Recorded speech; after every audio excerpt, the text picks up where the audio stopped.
बंदी छोड़ सतगुरु रामपाल जी परमेश्वर जी की जय हो। परमपिता परमात्मा सारी सृष्टि के रचनहार कुल मालिक, असंख्य ब्रह्मांडों के स्वामी, जगत गुरु, तीनों लोकों में प्रवेश करके सबका धारण पोषण करने वाले राजाधीराज, आत्माधार, नाथों के नाथ, देवों के देव महादेव, सर्वेश्वर महेश्वर, मृत्युंजय, अजरो अमर, आदि अनादि सनातनी प्रभु, जगत पिता जगदीश्वर, श्री श्री 1008 की उपाधि के वास्तविक अधिकारी, अकाल मूर्त शब्द स्वरूपी राम वासुदेव, सर्वगतम ब्रह्म, परम पूज्य, प्रथम पूज्य, परम संत, परम पुरुष, परम धनी, परम दयालु, सत्य कबीर, हक्का कबीर, अल्लाहु कबीर, अल्लाहु अकबर, बाखबर, अल्लाह ताला, जगत के तारणहार, जगत के मुक्तिदाता, जगत के जगन्नाथ, हारे के सहारे, हिंदुओं के राम, मुसलमानों के अल्लाह, सिखों के वाहिगुरु, ईसाइयों के मसीह, दया के सागर दयानिधि, करुणा के सागर करुणानिधि, स्वयंभू परिभू, संकट मोचन, कष्ट हरण, मंगल करण, दुख भंजन, अविगत कबीर, निर्विकार निर्विषम परमात्मा, अलय अलेख सतगुरु, आदि अनादि सतगुरु, असली मर्यादा पुरुषोत्तम, असली राम, असली कृष्ण, असली घनश्याम, असली मुरारी, राजाओं के राजा, महाराजाओं के महाराजा, शहंशाहों के शहंशाह, सम्राटों के सम्राट, भगवानों के भगवान, अल्लाहों के अल्लाह, प्रभुओं के प्रभु, मसीहाओं के मसीह, सच्चे वाहिगुरु, बाबाओं के बाबा, पीरों के पीर, सेठों के सेठ, जगत सेठ, सावड़सा सेठ, सर्वगुण संपन्न, अनंत कोटि कलाओं के स्वामी, अनंत कोटि ब्रह्मांडों के नायक, योगियों में महायोगी, ध्यानियों में महाध्यानी, सिद्धों में परम सिद्ध, ज्ञानियों में तत्वज्ञानी, ब्रह्म ज्ञानी, महाज्ञानी, परम ज्ञानी, सर्वश्रेष्ठ ज्ञानी, विज्ञानी, युवा कबीर, समर्थ कबीर, असमवाद, अमित ओझा, सच्चे रहनुमा, करीम अल्लाह, सुभान अल्लाह, दुनिया के अंतिम पैगंबर, 8 सितंबर 1951 से गांव धनाना, जिला सोनीपत, हरियाणा, भारतवर्ष की पावन भूमि पे प्रकट रियल कल की भगवान श्री नारायण साकार हरि, श्री बाबा साहेब, नूर अनंत परमात्मा, सच्चे दरवेश, सच्चे बाखबर, संत शिरोमणि सतगुरु रामपाल जी परमेश्वर जी के चरण कमल में आप और हम सभी भाई बहनों का अनंत कोटि दंडवत प्रणाम। सत्साई भाई और बहनों, बहुत बड़ी दया, बहुत बड़ी मेहर पूज्य गुरुदेव भगवान की, परमेश्वर रामपाल जी की, जिनके शुभ आशीर्वाद से, विशेष आशीर्वाद से, उन्हीं के सत्संगों के संग्रह के ऊपर बन चुकी पवित्र आध्यात्मिक पुस्तक कबीर बड़ा या कृष्ण के ऊपर वीडियो बनाने की श्रृंखला जारी है। इसी श्रृंखला में आज हमारा ये 32वें नंबर का वीडियो है और इस पवित्र पुस्तक कबीर बड़ा या कृष्ण के ऊपर जो वीडियो बन रहे हैं, ये वीडियो विशेषकर हिंदू समाज से जुड़े भाई बहनों के लिए किसी वरदान से कम नहीं है। यदि आपने इन तमाम वीडियोज़ को या इस पवित्र पुस्तक को निष्पक्ष होकर, धैर्य के साथ, रुचि लेकर पूरा पढ़ लिया या वीडियो देख लिए तो ये पवित्र पुस्तक वास्तव में आपको ये बताएगी कि एक पूर्ण परमात्मा कौन है, जिस परमेश्वर की तलाश में युगों युगों से साधु संत महात्मा ऋषियों ने अपने घर परिवार, अपने शरीर तक की परवाह नहीं की, परंतु उस परमेश्वर की छाया के भी दर्शन नहीं कर पाए। ये पवित्र पुस्तक हमें बताएगी कि वो परमात्मा सहशरीर है, आकार में है, नर आकार में है, आप और हमारे जैसा है, क्योंकि उस परमेश्वर ने अपने ही रूप में हमें उत्पन्न किया है। तो भाई और बहनों, ये पवित्र पुस्तक चारों वेद, पवित्र गीता जी और 18 पुराणों के ज्ञान से पूरी तरह से परिपूर्ण है। यानी इन तमाम शास्त्रों का निष्कर्ष निकालकर इस पवित्र पुस्तक में परमेश्वर रामपाल जी के द्वारा डाला गया है। इस पुस्तक को यदि आपने ध्यान से, धैर्यपूर्वक पढ़ लिया, आपकी हर प्रकार की अध्यात्म को लेकर जो भी शंका है वो पूर्णतया समाप्त हो जाएगी। तो भाई और बहनों, हमारा जो विषय चल रहा है वो है जनता की अदालत। और जनता की अदालत में जज जनता को ही बनाया गया है, क्योंकि वर्तमान समय में जनता शिक्षित है। अपनी आंखों से अपने धर्म ग्रंथों को देख सकती है और निर्णय कर सकती है कि वास्तव में सही क्या है और गलत क्या है। और जो मुद्दा चल रहा है वो है कबीर बड़ा या कृष्ण, यानी सुप्रीम गॉड कौन है। तो हिंदू समाज के जितने भी धर्मगुरु आचार्य शंकराचार्य हैं, ये जनता की अदालत में श्री कृष्ण उर्फ विष्णु जी को पूर्ण परमात्मा बताते हुए उनकी पैरवी कर रहे हैं, उनके वकील के रूप में। दूसरी तरफ कबीर जी को पूर्ण परमात्मा बताते हुए उनकी पैरवी उनके वकील के रूप में कर रहे हैं सतगुरु रामपाल जी।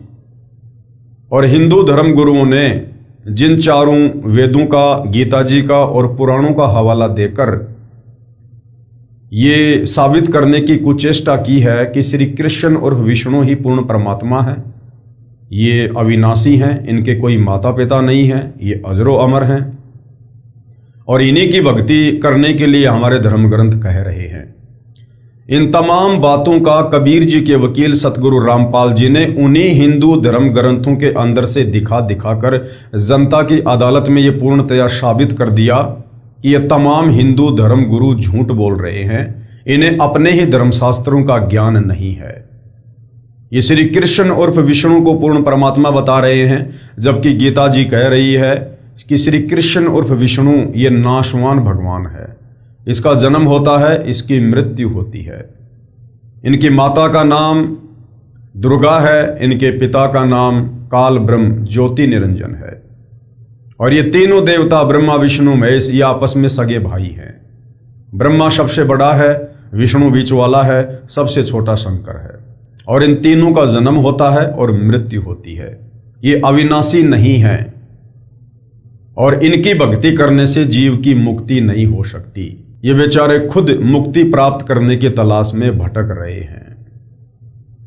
तो भाइयों और बहनों, ये तमाम प्रमाण सबूत अपनी आंखों देखकर जनता अब ये विचार करने लगी है कि वास्तव में सदियों से इन हिंदू धर्म ग्रंथों का हवाला देकर हमारे नादान धर्म गुरु आचार्य शंकराचार्य हमें अध्यात्म के नाम पर मूर्ख ही बनाते आ रहे थे।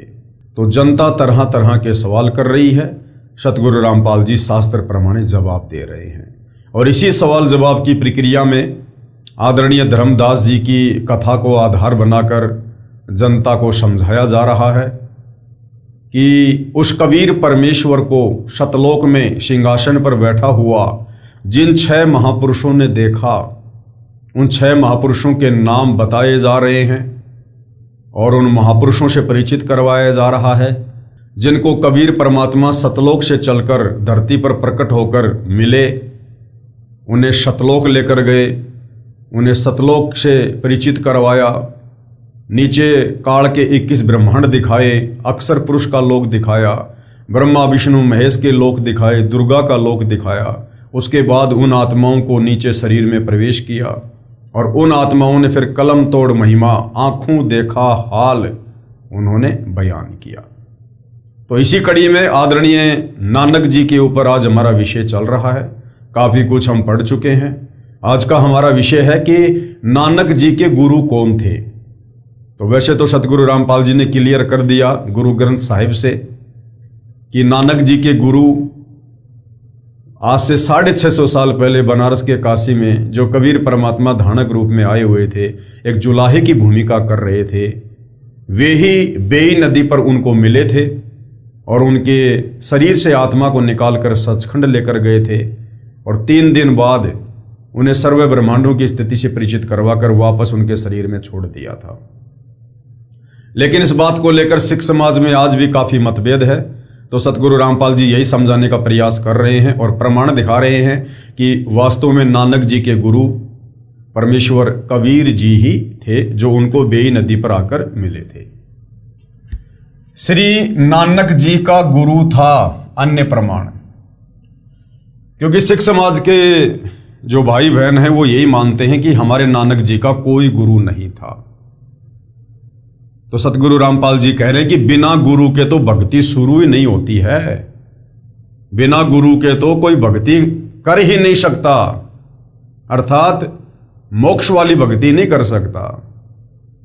तो नानक जी के गुरु आदरणीय कबीर जी थे साखी कंधार देश की चली, जन्म साखी के पेज नंबर 470-471 पर। एक मुगल पठान ने पूछा कि आपका गुरु कौन है। नानक जी से एक मुगल पठान ने पूछा कि आपका गुरु कौन है। श्री नानक जी ने उत्तर दिया कि जिंदा पीर है, क्योंकि कबीर परमात्मा बेई नदी पर एक जिंदा महात्मा का रूप बनाकर आदरणीय नानक जी को मिले थे और शतलोक लेकर गए थे। वह परमेश्वर ही गुरु रूप में आया था, यानी 650 साल पहले कबीर जी गुरु रूप में ही आए थे। उसका शिष्य सारा जहान है, यानी वो जगत गुरु है। फिर साखी रुकनदीन काजी के साथ हुई, जन्म साखी के पेज नंबर 183 पर कुछ वाणी इस प्रकार है। नान के आखे रुकनदीन सच्चा सुनहूं जवाब, खालक आदम सिरजिया आलम बड़ा कबीर। साफ साफ कहा है नानक जी ने कि आलम बड़ा कबीर, यानी वो परमात्मा सबसे बड़ा है। कायम दायम कुदरती सिर पीरा दे पीर, और सजदे करे खुदाई नू आलम बड़गे कबीर। भावार्थ है, श्री नानक जी ने कहा है कि रुकनदीन काजी, जिस खुदा ने आदम जी की उत्पत्ति की वह बड़ा परमात्मा कबीर है। वह ही पृथ्वी पर सतगुरु की भूमिका करता है, जैसे आज वर्तमान में सतगुरु रामपाल जी के रूप में वही कबीर परमात्मा भूमिका कर रहे हैं। वह सिर पीरा दे पीर, यानी सब गुरुओं का सिरताज है, यानी संत शिरोमणि है, जगत गुरु है, सबसे उत्तम ज्ञान रखता है, वो तत्व ज्ञानी है। वह कायम यानी श्रेष्ठ, दायम यानी समर्थ परमात्मा कुदरती है। मुसलमान अल्लाह कबीर कहते हैं, कबीर का अर्थ बड़ा करके बड़ा अल्लाह अर्थ करते हैं। श्री नानक जी ने यह भी स्पष्ट कर दिया है कि वह बड़ा आलम कबीर है, यानी वो कबीर ही बड़ा भगवान है। मुसलमान जिसे अल्लाह कबीर कहते हैं, यानी बड़ा अल्लाह कहते हैं, वो बड़ा अल्लाह कौन है? वो कबीर है। जन्म साखी में कबीर तथा बड़ा दोनों शब्द लिखे हैं, जिससे कबीर का अर्थ कबीर ही रहेगा तथा बड़ा शब्द भी रहेगा। इसलिए स्पष्ट हुआ कि बड़ा परमात्मा कबीर है। वह बड़ा आलम कबीर है जो धानक रूप में काशी में लीला करके गया है, यानी 120 साल तक कबीर परमात्मा काशी से लीला करके फिर सन 1518 में मगर से सशरीर सतलोक को चले गए थे, जिसका प्रमाण श्री गुरु ग्रंथ साहिब जी के पेज नंबर 24, 731 और 731 पर पूर्व में लिख दिया है। उसमें स्पष्ट है तथा कबीर सागर पवित्र ग्रंथ भी भाई बालाजी ने जैसे प्रत्यक्ष सुना लिखा है, ऐसे ही धनी धर्मदास जी ने परमेश्वर कबीर जी से सुना ज्ञान लिखा है। अब ये पवित्र कबीर सागर में इस बात का कहां प्रमाण है कि नानक जी का गुरु था और वो गुरु कबीर जी था। विशेष विचार, पूरे गुरु ग्रंथ साहिब में कहीं प्रमाण नहीं है कि श्री नानक जी परमेश्वर कबीर जी के गुरु जी थे। जैसे गुरु ग्रंथ साहिब आदरणीय तथा प्रमाणित है, ऐसे ही पवित्र कबीर सागर भी आदरणीय तथा प्रमाणित सदग्रंथ है तथा श्री गुरु ग्रंथ साहिब से पहले का है। इसलिए तो सैकड़ों वाणी कबीर सागर सदग्रंथ से गुरु ग्रंथ साहिब में ली गई हैं, यानी सिखों के गुरु ग्रंथ साहिब में भी जो कबीर सागर है उससे वाणियां निकाल कर डाली गई है, यानी जो कबीर सागर है वो गुरु ग्रंथ साहिब से भी ज्यादा प्रमाणित है। पवित्र कबीर सागर में विस्तृत विवरण है नानक जी तथा परमेश्वर कबीर साहिब जी की वार्ता का, तथा श्री नानक जी के पूज्य गुरुदेव कबीर परमेश्वर जी थे। आगे पढ़िए। विशेष प्रमाण के लिए कबीर सागर सूक्ष्म वेद बोध यानी सूक्ष्म वेद बोध एक चैप्टर है, उसके पेज नंबर 158 से 159 से सहाबार यानी जो का त्यों। नानक शाह कीन्या तप भारी, सब विधि भई ज्ञान अधिकारी, और भक्ति भाव ताको समझिया, तापर सतगुरु कीन्यो दाया। जिंदा रूप धर्यो तब भाई, यानी कबीर परमात्मा कहते हैं कि धर्मदास फिर मैंने जिंदा महात्मा का रूप बनाया और हम पंजाब देश चली आई और बेई नदी पर जाकर परमात्मा प्रकट हो गए। अनहद बाणी कीऊ पुकारा, सुन के नानक दरस निहारा। सुन के अमर लोक की वाणी, जान परा निज समर्थ ज्ञानी। आवा पुरुष महागुरु ज्ञानी। नानक जी ने क्या कहा कि आओ महाज्ञानी महात्मा, अमर लोक की सुनी न बानी। मैंने तो कभी जिंदगी में पहले सचखंड की ऐसी बातें सुनी नहीं थी। अर्ज सुनो प्रभु जिंदा स्वामी, कहे अमर लोक रहा निज धामी। काहू न कहीं अमर निज बानी, धन्य कबीर परम गुरु ज्ञानी। ये नानक जी जिंदा बाबा के रूप में कबीर जी की महिमा कर रहे हैं। जब परमात्मा जिंदा रूप में मिले थे तो नानक जी उनकी महिमा कर रहे थे। कोई न पावे तुमरो भेदा, खोज थके ब्रह्मा चौवेदा। यानी चारों वेद और ब्रह्मा जी भी अपनी बरकस कोशिश कर चुके हैं, लेकिन हे कबीर अल्लाह, हे कबीर परमात्मा, तेरे सचखंड का और तेरी महिमा का वो भी पूरी तरह से निष्कर्ष नहीं निकाल पाए, नहीं जान पाए। फिर परमात्मा जी क्या बोले नानक जी को, नानक तुम बहुते तप कीन्या, यानी तूने मुझे प्राप्त करने के लिए बहुत ही भक्ति की है, तूने प्रयास किया है। और निरंकार बहुते दिन चीन्या, और ये जो निरंकार जिसको तुम कह रहे हो ना, काल ब्रह्म, जो वास्तव में साकार है लेकिन वो हर किसी के सामने नहीं आता, उसने प्रतिज्ञा कर रखी है। तूने उस निरंकार की, उस काल की, ब्रह्म की तूने बहुत साधना की है। निरंकार ते पुरुष निनारा, इस काल ब्रह्म से वो कबीर परमात्मा न्यारा है, अलग है। अजर दीप ताकि टकसारा, और कहाँ रहता है वो अजर दीप, यानी सतलोक में। पुरुष बिछो भयो तब जब ते, यानी जब से नानक जी तुम उस परमात्मा से बिछुड़े हो, यानी परमात्मा अपने आप को छुपा रहे थे जबकि खुद ही परमात्मा थे कबीर जी। तो कह रहे हैं कि जब से नानक जी तुम परमात्मा जी से बिछड़े हो, यानी तुम सतलोक से आए हो, काल कठिन मग रोक्यो तब ते, इस काल ने वापस जाने का रास्ता रोक रखा है। इत तब सरिस भक्ति नहीं हुई, क्योंकि परम पुरुष न भेटो कोई। जब ते हम ते बिछुरे भाई, यानी जब से तुम सतलोक से हमारे से बिछुड़ के आए हो, 60,000 जन्म भगत तुम पाई। तुमने 60,000 मनुष्य जन्म तो बहुत ही अच्छी आत्मा के प्राप्त किए। धर धर जन्म भक्ति भल कीन्या, फिर काल चक्र निरंजन दीन्या, यानी हर बार काल के चक्कर में रहे भक्ति करते करते भी। गहूं मम शब्द तो उतरो पारा, अगर मेरे शब्द के ऊपर विश्वास करोगे, मेरा सतनाम लोगे, तो तुम भवसागर से पार हो सकते हो। और बिन सत शब्द लहे यम द्वारा, तुम बड़ भगत भवसागर आवा, और जीव की कौन चलावा। निरंकार सब सृष्टि भुलावा, तुम करी भक्ति लोटी क्यों आवा। अगर ये निरंकार, ये तेरा ज्योति निरंजन, ये अगर पूर्ण परमात्मा है, तो तुम तो बार बार हर जन्म में इसी की भक्ति कर रहे हो, फिर वापस बार बार ये जन्म क्यों ले रहे हो, जन्म और मरण में लग 84 में क्यों जा रहे हो। फिर नानक जी क्या बोले, धन्य पुरुष तुम ये पद बाकी। ये परमेश्वर आपका कोटि कोटि धन्यवाद, जो आपने मुझे ऐसा अनमोल ज्ञान बताया। ये पद हमसे गुप्त कह राखी, जबलो हम तुमको नहीं पावा, अगम अपार भरम फैलावा। कहो गोसाई हम ते ज्ञाना, परम पुरुष हम तुमको जाना। धनी जिंदा प्रभु पुरुष पुराना, बिरले जन तुमको पहचाना। नानक जी कहते हैं कोई बिरले आत्मा होती है जो आपको गुरु रूप में पहचान पाती है। भये दयाल पुरुष गुरु ज्ञानी, दियो पान परवाना बानी। भली भई तुम हमको पावा, सकलो पंथ काल को ध्यावा। कि नानक जी आपका सौभाग्य जो आपने मुझे पहचान लिया, वरना ये दुनिया के जितने भी पंथ और संत है ये काल की भक्ति कर रहे हैं।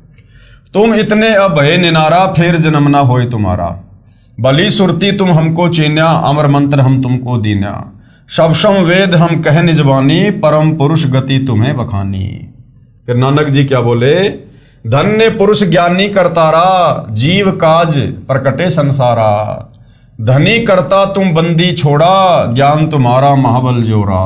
दिया नाम दान किया उबारा, नानक अमर लोग पगधारा। गुरुदेव भगवान ने भावार्थ किया है कि परम पूज्य कबीर प्रभु एक जिंदा महात्मा का रूप बनाकर श्री नानक जी से मिलने पंजाब में गए। तब श्री नानक साहिब जी से वार्ता हुई। तब परमेश्वर कबीर जी ने कहा कि आप जैसी पुण्यात्मा जन्म मृत्यु का कष्ट भोग रहे हो, फिर आम जीव का कहां ठिकाना है। जिस निरंकार को आप भगवान मानकर पूज रहे हो, इस काल को, पूर्ण परमात्मा तो इससे भी भिन्न है, वह मैं ही हूं। जब से आप मेरे से बिछड़े हो, 60,000 जन्म तो अच्छे अच्छे उच्च पद भी प्राप्त कर चुके हो। जैसे सतयुग में यही नानक जी वाली आत्मा राजा अमरीश तथा त्रेता युग में राजा जनक जो सीता जी के पिताजी थे हुए, तथा कलयुग में श्री नानक साहिब जी हुए। फिर भी जन्म मृत्यु के चक्कर में ही हो। मैं आपको सत्य शब्द अर्थात सच्चा नाम जाप मंत्र बताऊंगा, उससे आप अमर हो जाओगे। श्री नानक साहिब जी ने प्रभु कबीर से कहा कि आप बंदी छोड़ भगवान हो। बंदी छोड़ यानी जो इस काल के द्वारा हम आत्माओं पर लगाए गए कर्म बंधनों से छुड़वाकर जो सतलोक भेज दे, उसको कहते हैं बंदी छोड़। आपको कोई बिरला सौभाग्यशाली व्यक्ति ही पहचान सकता है, हर किसी के बस की बात नहीं है। नानक जी कह रहे हैं कि हे परमात्मा, जब आप गुरु रूप में धरती पर आते हो अपनी सतलोक वाली उस शोभा को छुपाकर, तो कोई बिरला सौभाग्यशाली ही आपको पहचान पाता है। आदरणीय गरीबदास जी भी कहते हैं, दास गरीब कहे नर लोई और वही सतगुरु को चीने बिरला कोई। तो भाई और बहनों, सबसे बड़ी जो विडंबना है इस आत्मा के सामने वो यही है कि जब जब ये कबीर परमात्मा धरती पर हमें तत्व ज्ञान देने के लिए तत्वदर्शी संत बनकर आते हैं, सतगुरु बनकर आते हैं, सत्संग सुनाते हैं, तो ये अपने आप को ज्यादातर छुपाते हैं। अगर ये सीधे तौर पर कह दे कि मैं ही कबीर हूं, तो कोई भी इनकी बातों पर यकीन ना करे। इसलिए अपने आप को छुपाते हुए अपने से अन्य किसी और को कबीर भगवान बताकर ये अपना ज्ञान प्रचार करते हैं। और हम नादान आत्मा उनकी इस लीला को समझ नहीं पाते और उन्हें कबीर ना मानकर उन्हें कबीर का भेजा हुआ कोई संत मान लेते हैं, जिस कारण से हम मोक्ष प्राप्त नहीं कर पाते। आज भी भगत समाज के सामने ज्यादातर यही विडंबना है। सतगुरु रामपाल जी सन 1994 से अपना अनमोल ज्ञान दे रहे हैं। सारे विश्व के धर्मशास्त्रों का निचोड़ निकाल के दे दिया। 5वें सूक्ष्म वेद कबीर सागर का निष्कर्ष निकाल दिया। आदरणीय गरीबदास जी के सूक्ष्म वेद का सतग्रंथ साहिब का निष्कर्ष निकाल के रख दिया, जो परमेश्वर कबीर जी के अलावा कोई उसका सरलार्थ कर ही नहीं सकता। उसके बावजूद भी उन्हीं की शरण में आए हुए भगत भी उन्हें परमेश्वर के रूप में नहीं पहचान पा रहे। अपने गुरु जी के रहते सहते जिस रूप में कबीर जी 650 साल पहले आए थे बनारस में, उसी दाढ़ी मूछ वाले रूप से मिलती जुलती एक काल्पनिक फोटो जिसे कबीर दास जी की फोटो कहते हैं, उस फोटो को ही भगवान मानकर पूज रहे हैं। जून के महीने में उसी का कबीर प्रकट दिवस मना रहे हैं। अपने घर पर दरबार में उसी फोटो को रखकर दंडवत कर रहे, पूजा कर रहे हैं, जबकि साक्षात जिंदा कबीर तो सतगुरु रामपाल जी हैं। तो भाइयों और बहनों, ये विडंबना भक्तों के सामने सदियों से रही है, युगों से रही है। इसीलिए नानक जी कह रहे हैं कि कोई बिरला सौभाग्यशाली ही आपको पहचान सकता है, हर किसी के बस की बात नहीं है। कबीर सागर के अध्याय अगम निगम बोध में पेज नंबर 44 पर एक शब्द है, नानक वचन, वाह वाह कबीर गुरु पूरा है, वाह वाह कबीर गुरु पूरा है। नानक जी अपने पूज्य गुरुदेव कबीर साहब की महिमा कर रहे हैं। वाह वाह कबीर गुरु पूरा है, यानी ये जो वाह शब्द है, वाह यानी बड़ाई, महिमा, गुणगान, ये केवल कबीर परमात्मा की ही हो सकती है। उनके अलावा कोई भी वाहवाही का पात्र नहीं है। तो आज इस समय यदि इस पृथ्वी पर कोई वाहवाही का पात्र है, केवल सतगुरु रामपाल जी हैं, क्योंकि ये स्वयं कबीर परमेश्वर जी आए हुए हैं। वाह वाह कबीर गुरु पूरा है, वाह वाह कबीर गुरु पूरा है। पूरे गुरु की मैं बलि जावा, पूरे गुरु की मैं बलि जावा, जाका सकल जहूरा है, वाह वाह कबीर गुरु पूरा है, वाह वाह कबीर गुरु पूरा है। अधर दुलीच परे हैं गुरु के, अधर दुलीच परे हैं गुरु नन के, शिव ब्रह्मा जहाँ सूरा है, वाह वाह कबीर गुरु पूरा है।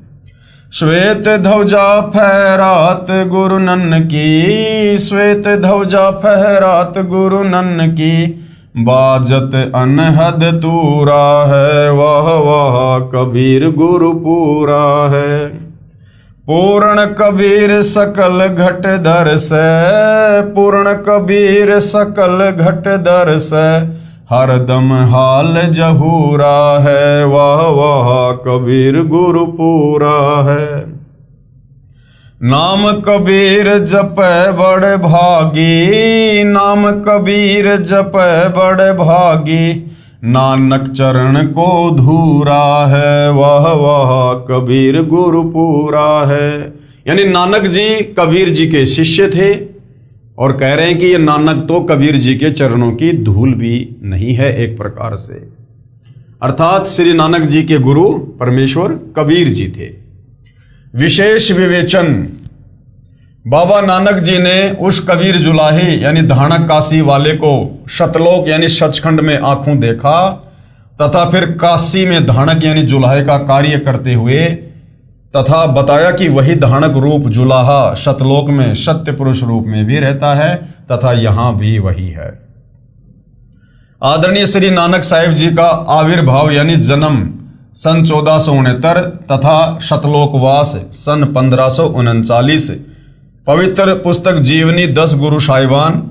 आदरणीय कबीर साहिब जी धानक रूप में मृत मंडल में सन 1398 में सहशरीर प्रकट हुए तथा सहशरीर शतलोक गमन सन 1518 में पवित्र कबीर सागर में लिखा हुआ है। यानी दोनों महापुरुष यानी आदरणीय नानक जी और कबीर परमात्मा जी 49 वर्ष तक समकालीन रहे।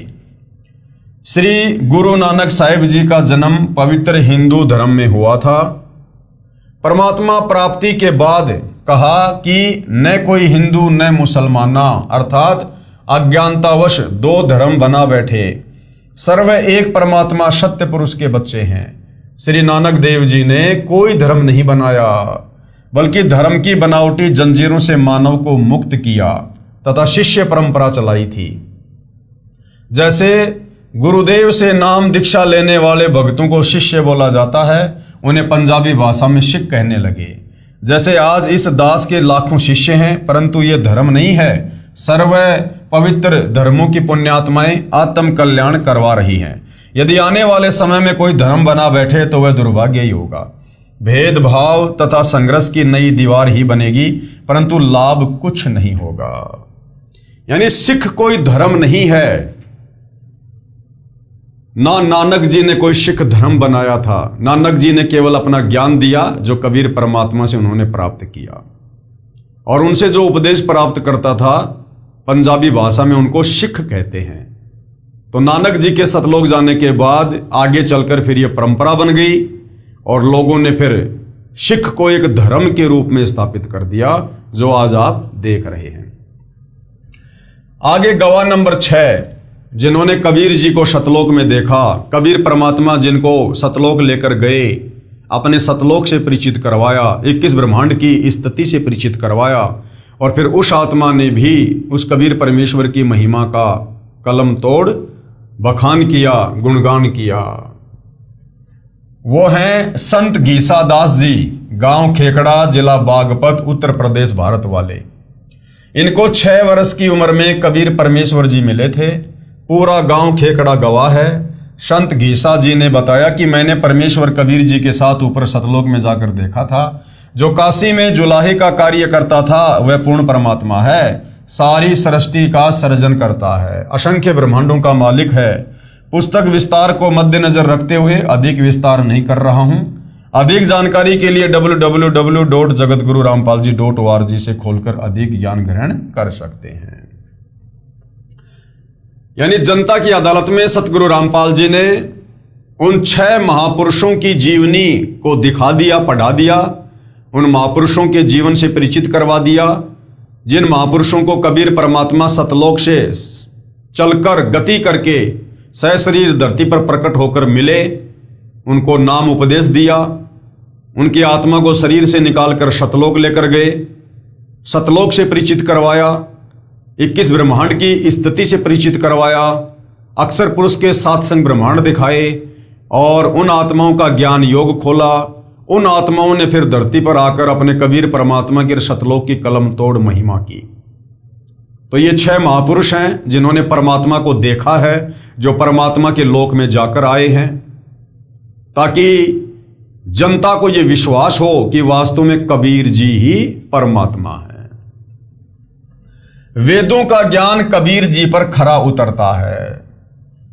अब वेदों में जो परमेश्वर की महिमा लिखी हुई है कि पूर्ण परमात्मा कौन है, वो कैसी लीला करता है, उसको कैसे पहचाना जाए, तो वो सारी की सारी जो लीलाएं हैं वो कबीर जी पर ही खरी उतरती हैं। वेदों में परमेश्वर की जो पहचान है वो ना श्री राम पर खरी उतरती है, ना श्री कृष्ण पर, ना ब्रह्मा विष्णु महेश पर, ना दुर्गा और इस काल ब्रह्म पर। केवल कबीर जी पर ही खरी खरी उतरती हैं। और वेदों को पूरा विश्व सत्य मानता है, इसमें कोई संशय नहीं है। हिंदू धर्म के व्यक्ति चारों वेदों ऋग्वेद, यजुर्वेद, सामवेद तथा अथर्ववेद के ज्ञान को सत्य मानते हैं।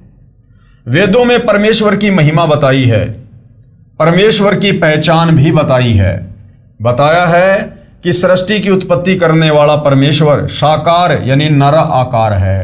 नराकार यानी नर आकार, नर यानी मनुष्य। एक होता है निराकार, निराकार का मतलब होता है जो दिखाई ना दे, और एक होता है नराकार यानी मनुष्य जैसा आकार में साकार। और आसमान में बने लोक, सतलोक यानी रित धाम में निवास करता है, वो ऊपर सचखंड में रहता है। और वहां से सशरीर चलकर पृथ्वी आदि लोक लोकांतरों में आता है। सतलोक में परमेश्वर के शरीर का तेज असंख्य सूर्यों के तेज यानी प्रकाश से भी अधिक है। यदि उसी तेजोमय शरीर में यहां आए तो सबकी आंखें बंद हो जाएं, कोई भी नहीं देख सकेगा। इसलिए परमेश्वर अपने शरीर को सरल करके यानी हल्के तेज पुंज का करके पृथ्वी आदि लोकों में आता है, ताकि हम उनके दर्शन कर सकें, हम उनके ज्ञान को समझ सकें, हम उनके शरण में आ सकें। यदि वो परमात्मा अपने वास्तविक तेजोमय शरीर में धरती पर प्रकट हो जाए तो यहाँ कोई उन्हें देख भी नहीं सकता। भाई और बहनों, हम यहाँ पर भूत प्रेतों को नहीं देख सकते जिनका सूक्ष्म शरीर होता है, और भगवान का तो उनसे भी अरबों खरबों गुना ज्यादा सूक्ष्म शरीर है, फिर भला हम कैसे देख सकते हैं। इसलिए परमेश्वर हम तक अपने ज्ञान को पहुंचाने के लिए, सतलोक की जानकारी देने के लिए, हमारे निकट आने के लिए हमारे जैसा रूप बनाता है और एक सतगुरु की भूमिका करता है, तत्वदर्शी संत की भूमिका करता है, ताकि हम उनके ज्ञान को समझकर, उनकी भक्ति को अपनाकर और उनके कहे अनुसार आजीवन मर्यादा में रहकर सतलोक जाने की तैयारी कर सकें। अच्छी आत्माओं को मिलता है, उनको यथार्थ आध्यात्मिक ज्ञान बताता है, सत भक्ति के नामों का आविष्कार करता है, अपने मुख से वाणी बोलकर मानव को भक्ति की प्रेरणा करता है। ये सब लीला कबीर जी ने ही की थी। वेद भी प्रमाणित करते हैं कि कबीर जी ही परमेश्वर हैं, और वो कबीर परमेश्वर आज धरती पर सतगुरु रामपाल जी हैं। अब भाई बहनों के मन में शंका हो जाएगी कि यहां तो लिखा कि परमात्मा धरती पर सशरीर आता है, अपने मुख कमल से वाणियां बोलता है, तो लोग कहेंगे कि सतगुरु रामपाल जी ने तो ऐसा कोई ग्रंथ लिखा ही नहीं, ऐसी कोई वाणियां बोली नहीं जिसको हम कबीर वाणी कह सकें। अगर आज सतगुरु रामपाल जी 2-3 हजार पेज का कोई ग्रंथ लिखते, अगर उसमें वो अपनी वाणियां डालते, तो कौन यकीन करता? कोई यकीन नहीं करता। सब ये कहते मनमुखी रूप से लिख दी है, कौन से शास्त्र से हैं ये वाणियां, ऐसे तो कोई भी लिख देगा, कोई भी भगवान बन जाएगा। इसलिए सतगुरु रामपाल जी ही 650 साल पहले कबीर रूप में आए थे, और उन्होंने धर्मदास जी के माध्यम से कबीर सागर लिखवाया था। आज से 300 साल पहले गरीबदास जी के रूप में भी सतगुरु रामपाल जी ही आए थे गांव छुड़ानी जिला जज्जर हरियाणा में, और उन्होंने 5वां सूक्ष्म वेद सतग्रंथ साहिब लिखवा दिया। आज इस कलयुग की बिचली पीढ़ी में पैदा और थोड़ी बहुत ये विज्ञान प्राप्त करके, पढ़ाई लिखाई करके जो हम शाणे बन गए, चतुर बन गए, तो आप और हमें ये समझाने के लिए, ताकि हम विश्वास कर सकें कि भाई ये जितनी भी बातें आपको बताई जा रही हैं ये कबीर जी के कबीर सागर में लिखी हुई हैं, गरीबदास जी के सतग्रंथ साहिब में लिखी हुई हैं, उनको तो तुम सत्य मानोगे, ताकि हम यकीन कर सकें और यही वाणियां सतगुरु रामपाल जी 1 सेकंड में लिख दे, 1 सेकंड में ग्रंथ तैयार कर दे परमात्मा। लेकिन यकीन कौन करता? जिस प्रकार गरीबदास जी ने 300 साल पहले सदग्रंथ साहिब लिखा, उस समय के लोगों ने यकीन नहीं किया कि पता नहीं इसको तो कोई बाबा मिला था, जादू जंत्र का दूध पिला गया, ये बड़बड़ाता रहता है। उनको बावड़िया कहा करते थे। परमात्मा अपनी अमरवाणी में कहते हैं, जीव जो ना सत्संग में आया, जीव जो ना सत्संग में आया, भेद ना उसे भजन का पाया, भेद ना उसे भजन का पाया। गरीबदास जी को भी बावड़ा बताया, गरीबदास जी को भी बावड़ा बताया। क्या कर ले इस दुनिया शानी का, कोई जगह पूरब ला भाग सफल हुआ दिन जिंदगानी का।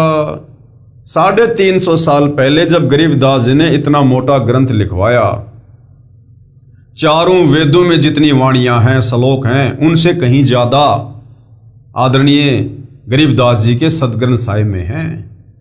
उस समय उनको केवल बावड़िया कहा, बावड़िया, छोरी का छोरा, गांव का द्योता।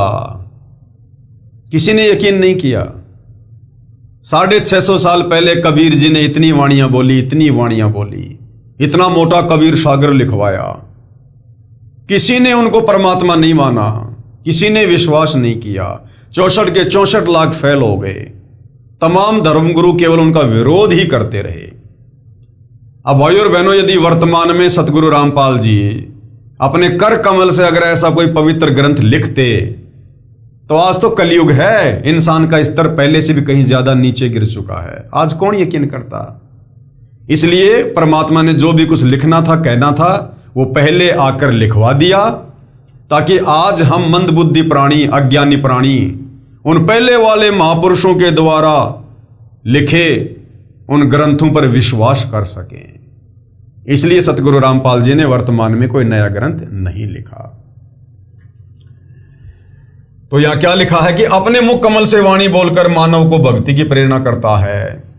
तो वर्तमान में सतगुरु रामपाल जी जिन सदग्रंथों का हवाला दे रहे हैं ना, ये उस समय उन्हीं के मुख कमल से बोली गई वाणियां हैं, वो कबीर वाणियां, जिनका हवाला देकर आज हमें सत्संग करके भक्ति करने की प्रेरणा दे रहे हैं। वेदों से जानते हैं परम अक्षर ब्रह्म कौन है। परम अक्षर ब्रह्म यानी पूर्ण परमात्मा, सारी सृष्टि का मालिक, सबसे बड़ा भगवान कौन है। यहां पर वेदों के मंत्रों की कुछ फोटोकॉपी लगाई है, जिनका अनुवाद आर्य समाज के आचार्यों, शास्त्रियों ने किया है। कुछ ठीक है, कुछ गलत है, परंतु सत्य फिर भी स्पष्ट है। वेद मंत्रों में कहा है कि सृष्टि का उत्पत्ति करता परम अक्षर ब्रह्म यानी सत्य पुरुष है। आकाश में बने सनातन परम धाम यानी सतलोक में निवास करता है। वेदों में सतलोक को रित धाम कहा है। एक सिंहासन पर विराजमान है। अब भैया जो सिंहासन पर विराजमान होगा वो निराकार कैसे होगा? निराकार का क्या सिंहासन पर बैठेगा? किसने देखा उसको? जो निराकारी है उसको सिंहासन पर बैठा हुआ फिर देख कौन सकता है? अगर सिंहासन है, क्योंकि सिंहासन है तो साकार है सिंहासन, और सिंहासन पर यदि कोई बैठा है तो वो भी साकारी है, फिर निराकार का सिंहासन पे क्या बैठेगा? उसके सिर के ऊपर मुकुट तथा छत्र लगे हैं। परमेश्वर देखने में राजा के समान है। तो राजा साकार होता है या निराकार? साकार। ऐसे ही परमात्मा भी साकार है। परमेश्वर वहां से चलकर नीचे के लोक में पृथ्वी आदि पर चलकर गति करके आता है, अच्छी आत्माओं को मिलता है। यानी जो परमात्मा चाहने वाली आत्मा है, जिनकी भक्ति में रुचि होती है, उनको आके मिलता है। उनको यथार्थ अध्यात्म ज्ञान बताता है। अपने मुख से वाणी बोल बोल कर भक्ति करने की प्रेरणा करता है। साधना के सत्य नामों का आविष्कार करता है। प्रत्येक युग में एक बार ऐसी लीला करते हुए शिशु रूप धारण करके और कमल के फूल पर निवास करता है। प्रत्येक युग में कबीर परमात्मा एक एक लीला ऐसी करते हैं। बाकी तो ना जाने कितने रूपों में, कितनी कितनी उम्र में, कहां कहां परमात्मा प्रकट होते हैं, गिनती नहीं है। परंतु अपनी पहचान करवाने के लिए परमात्मा जी प्रत्येक युग में एक बार एक पूरा लीलामय जीवन यहां जीकर जाते हैं। जैसे 650 साल पहले परमात्मा जी सन 1398 में सुबह सुबह ब्रह्म मुहूर्त के समय सतलोक से चलकर गति करके सशरीर एक शिशु रूप बनाकर लहरतारा तालाब में विकसित कमल के फूल पर प्रकट हो गए। वहां से नीरू नीमा उनको उठाकर ले आए और अपने बेटे की तरह उनका पालन पोषण किया। और परमेश्वर की जो परवरिश की लीला थी वो कंवारी गाय के दूध से हुई। ये वेदों में लिखा है कि परमात्मा सतलोक से चलकर शिशु रूप में सशरीर प्रकट होता है और उसकी जो परवरिश होती है वो कुंवारी गाय के दूध से होती है। अब बताओ, वेदों में ये परमेश्वर की पहचान है। अब यदि श्री राम, श्री कृष्ण, ब्रह्मा, विष्णु, महेश या कोई भी देवी देवता अगर इस प्रकार से कमल के विकसित फूल पर प्रकट हुआ हो तो बताओ, श्री राम, श्री कृष्ण की या ब्रह्मा, विष्णु, महेश की यदि कंवारी गाय के दूध से बचपन में यदि उनकी वो परवरिश हुई हो तो बताओ, श्री राम, श्री कृष्ण, ब्रह्मा, विष्णु, महेश ने यदि कोई तत्व ज्ञान दिया हो तो बताओ। तो वेदों में परमेश्वर की यह पहचान है जो केवल कबीर जी पर ही खरी उतरती है। प्रत्येक युग में एक बार ऐसी लीला करते हुए शिशु रूप धारण करके कमल के फूल पर निवास करते हैं। अब आप कहोगे यदि सतगुरु रामपाल जी वही कबीर परमात्मा हैं तो आज वो इस प्रकार से क्यों नहीं आए? तो यहां पर क्या लिखा हुआ है? प्रत्येक युग में एक बार ऐसी लीला करते हुए, प्रत्येक युग में केवल एक बार ही ऐसी लीला करते हैं। तो ये कलयुग चल रहा है, तो कलयुग में परमात्मा 600 साल पहले ऐसी लीला कर चुके हैं। अब आगे बार बार वो लीला करने की जरूरत नहीं है। शिशु रूप धारण करके कमल के फूल पर निवास करता है। वहां से बाल परमेश्वर को यानी बालक रूप में कबीर परमात्मा जी को निसंतान दंपत्ति उठा ले जाते हैं और बाल भगवान की परवरिश कंवारी गायों द्वारा होती है। यानी कंवारी गाय का दूध परमात्मा जी पीता है, जो वेदों में लिखा है। बड़ा होकर तत्व ज्ञान का प्रचार करता है। अब बताओ, श्री राम, श्री कृष्ण ने कभी बड़े होकर तत्व ज्ञान का प्रचार किया? उन्होंने तो बड़े होकर हथियार उठाए और लड़ाई दंगे किए। उन्होंने कोई तत्व ज्ञान का प्रचार नहीं किया, उनको पता ही नहीं तत्व ज्ञान होता क्या है। उन्होंने तो बड़े होकर केवल लड़ाई झगड़े किए, युद्ध किए, मार काट की। अपने मुख कमल से वाणी उच्चारण करता है, दोहों, चौपाइयों, शब्दों के माध्यम से अपनी जानकारी की वाणी उच्चारण करता है। अब बताओ, श्री राम ने, श्री कृष्ण ने कोई दोहा बोला हो, कोई चौपाई बोली हो, कोई भजन गाया हो तो बता दो किसी के पास है क्या? ब्रह्मा, विष्णु, महेश ने कोई दोहा बनाया हो, कोई चौपाई बनाई हो, कोई कविता लिखी हो, कोई भजन लिखा हो अपने भक्तों के लिए तो बताओ। तो वेदों में जो पहचान है वो कबीर परमेश्वर के ऊपर ही खरी उतरती है, जिसको कबीर गिरभी अर्थात कबीर वाणी कहा जाता है तथा इसी कारण से प्रसिद्ध कवि की पदवी भी प्राप्त करता है। वो कबीर परमात्मा अपनी वाणियों को दोहों में, लोकोक्तियों में, चौपाइयों में, इनके माध्यम से जब वो प्रचारित करता है तो उनको प्रसिद्ध कवि कहा जाने लगता है। तो वेदों में परमेश्वर जी को कवि कहा गया है। कवि यानी कबीर भगवान, कबीर देव, कबीर अग्नि, यानी उसको कवि कहा जाता है। जिस पर वेदों में कहे लक्षण खरे उतरते हैं, वही सृष्टि का उत्पत्ति करता तथा सबका धारण पोषण करता है, अन्य नहीं हो सकता। ये लक्षण केवल कबीर जुलाहे काशी वाले पर खरे उतरते हैं। इसलिए परम अक्षर ब्रह्म कबीर जी हैं। इन वेद मंत्रों के बाद चारों युगों में परमेश्वर कबीर जी का लीला करने आने का संक्षिप्त वर्णन है। उसे पढ़कर जान जाओगे कि वेदों में कबीर परमेश्वर जी का वर्णन है। कबीर परमेश्वर जी ने भी कहा है 650 साल पहले, 120 साल तक उन्होंने अपने तत्व ज्ञान का प्रचार किया। और क्या कहा कबीर परमात्मा जी ने? वेद मेरा भेद है, यानी इन चारों वेदों में मेरी जानकारी है। मैं ना वेदन के माही, लेकिन मुझे मुझे प्राप्त करने का जो भक्ति मार्ग है वो इन चारों वेदों में नहीं है, केवल मेरी जानकारी है।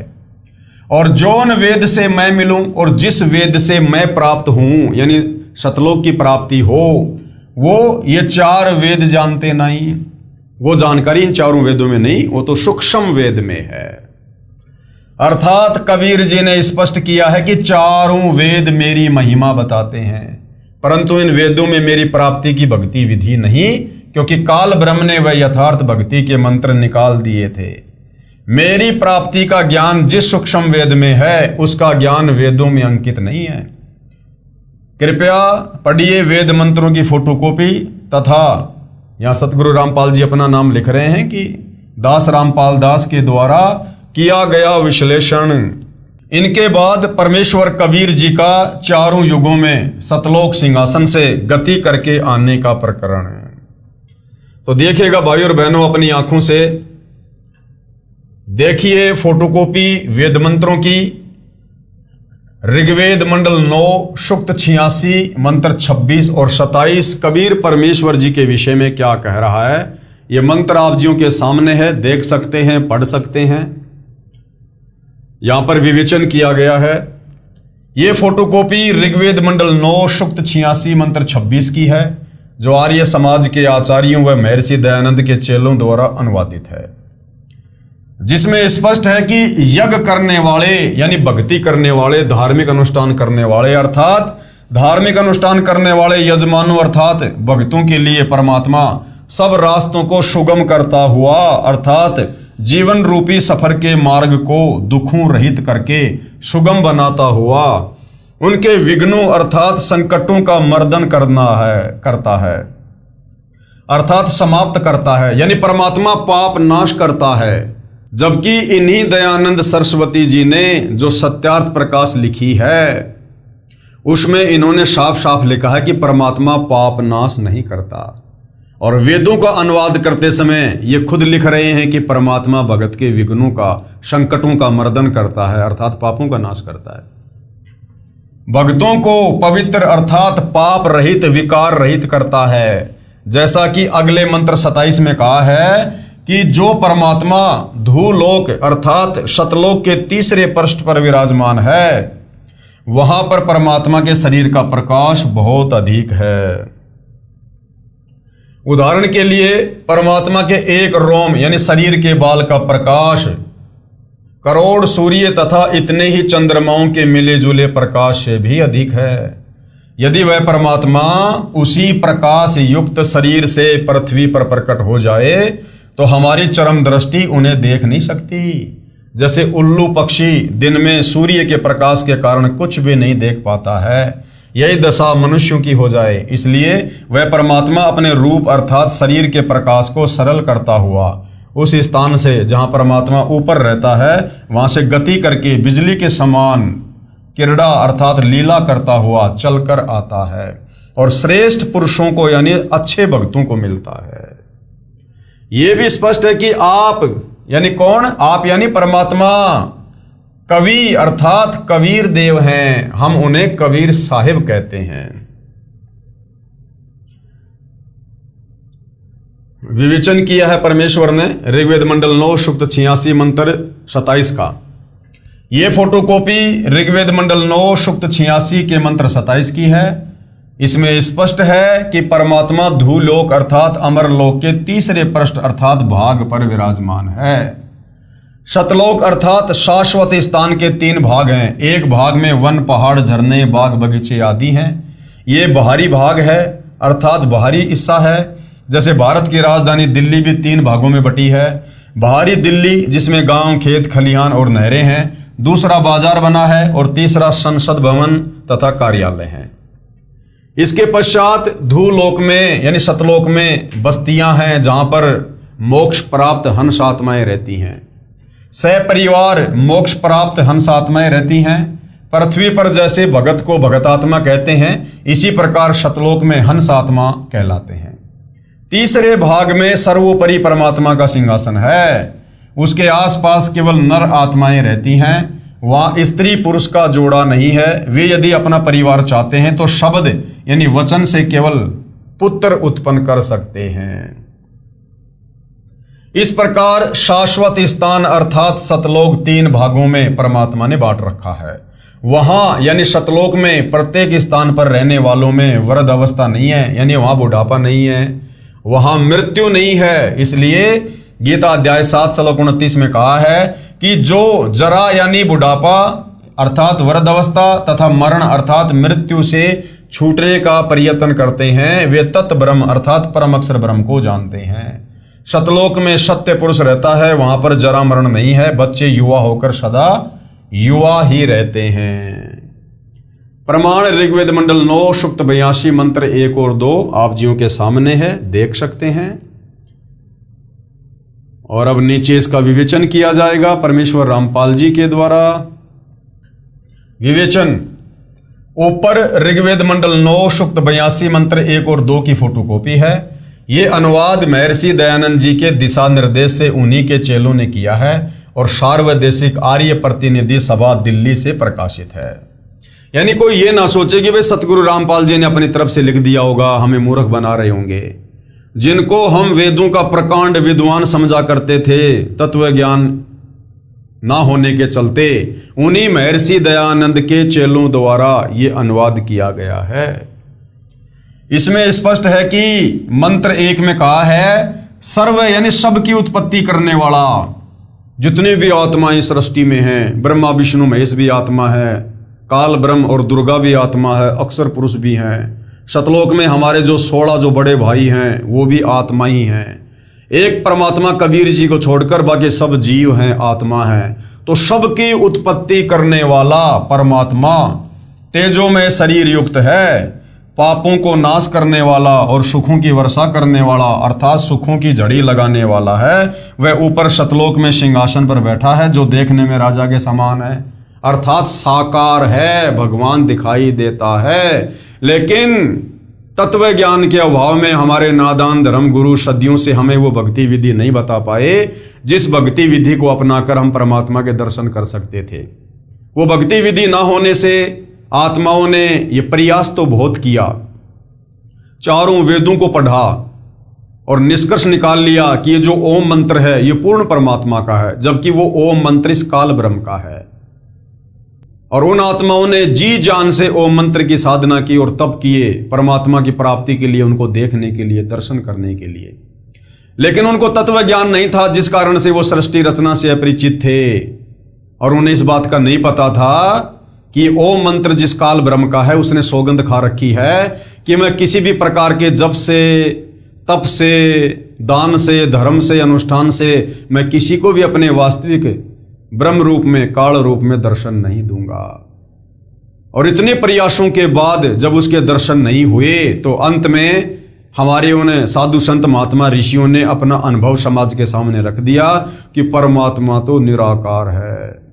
और ये काल उनको भ्रमित करने के लिए जो है ज्योत के दर्शन करवा दिया करता था। तो उन महात्माओं ने सोच लिया कि ये जो झिलमिल झिलमिल जो ये ज्योतियां चमकती हैं, हम जब ध्यान लगाते हैं तो ये जो हजारों जो ज्योतियां दिखाई देती हैं, बस यही उस ब्रह्म का रूप है। और वही आधा अधूरा ज्ञान, शास्त्र विरुद्ध ज्ञान उन महात्माओं ने अपने द्वारा लिखी अनुभव की पुस्तकों में लिख दिया, जिनको पुराणों की संज्ञा दी जाती है। और आम आदमी ने यह विश्वास कर लिया कि इनसे बड़ा ज्ञानी और कौन हो सकता है, इन्होंने तो वेद पढ़े हैं, ये जो बता रहे हैं सही बता रहे होंगे। इस आधार से भाई और बहनों परमात्मा को सर्व समाज ने निराकार मान लिया। परंतु वेद कह रहे हैं कि परमात्मा साकार है, सह शरीर है, वो धरती पर चलकर आता है, एक मनुष्य के बच्चे के रूप में लीला करता है, हमें ज्ञान देता है। और आज यदि धरती पर वो कबीर भगवान देखना है तो सतगुरु रामपाल जी के रूप में धरती पर सह शरीर प्रकट है। 650 साल पहले भी परमात्मा कबीर जी इसी प्रकार से आए थे। द्वापर में भी ऐसे आए थे, त्रेता और सतयुग में भी ऐसे आए थे।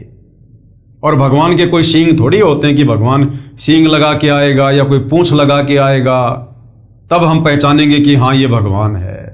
इंसानों को समझाने के लिए इंसान ही बनकर आता है भगवान। बाकी वो तो समर्थ है, सर्व सिद्धियों का स्वामी है, जिसने 184 योनियां बनाई हैं।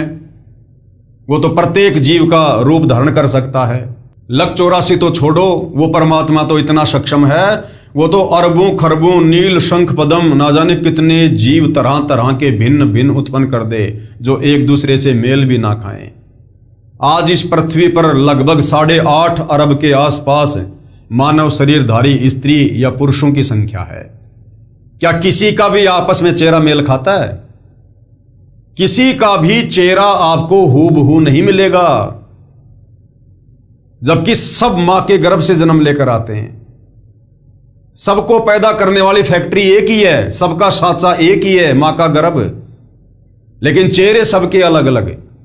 और गुरुदेव ने बताया कि प्रत्येक व्यक्ति का चेहरा उसके जीवन में 4 बार बदलता है।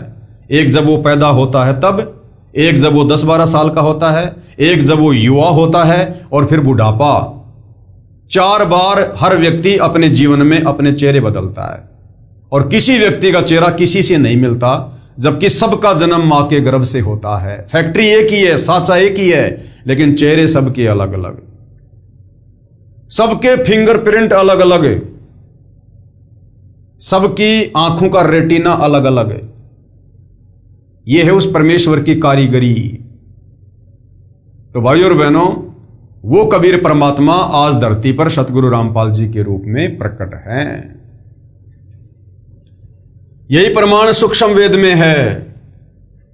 अरश कुरुश पर सफेद गुमट है, जहां परमेश्वर जी का डेरा, और श्वेत छत्र सिर मुकुट विराजे, देखत ना उस चेहरे नु। यही प्रमाण बाइबल ग्रंथ तथा कुरान शरीफ में भी है कि परमात्मा ने 6 दिन में सृष्टि रची और 7वें दिन ऊपर आकाश में तखत सिंहासन पर जा विराजा। इस काल के 21 ब्रह्मांड वाली सृष्टि परमात्मा ने 6 दिन में रची। हालांकि वो परमात्मा चाहते तो 6 सेकंड का भी काम नहीं उनके लिए, 6 सेकंड का भी, लेकिन ये परमेश्वर की अपनी मौज है, वो किस प्रकार की लीला करते हैं।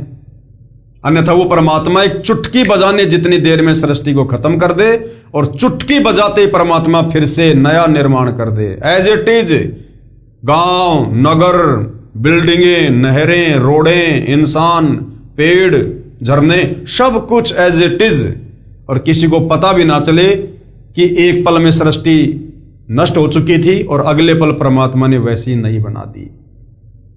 तो ये वो समर्थ परमात्मा है।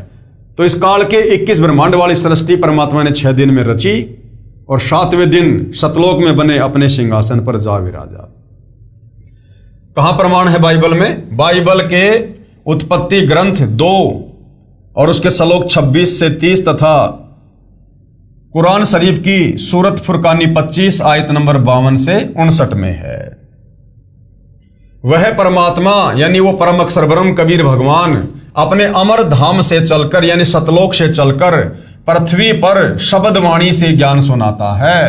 वह वर्णीय अर्थात आदरणीय श्रेष्ठ व्यक्तियों को प्राप्त होता है, उनको मिलता है। जैसे संत धर्मदास जी बांधवगढ़ मध्य प्रदेश वाले को मिले, संत मलुकदास जी को मिले, संत दादू जी को मिले, आमेर राजस्थान में मिले, संत नानक देव जी को मिले, संत गरीबदास जी गांव छुडानी जिला झज्जर हरियाणा वाले को मिले, संत गीसा दास जी गांव खेकड़ा जिला बागपत उत्तर प्रदेश वाले को मिले, संत जम्बेश्वर जी विष्णोई धर्म के जो प्रवर्तक हैं राजस्थान में, उनको गांव समराथल राजस्थान वाले को मिले। वह परमात्मा अच्छी आत्माओं को मिलते हैं जो परमात्मा के दृढ़ भगत होते हैं, उन पर परमात्मा का विशेष आकर्षण होता है।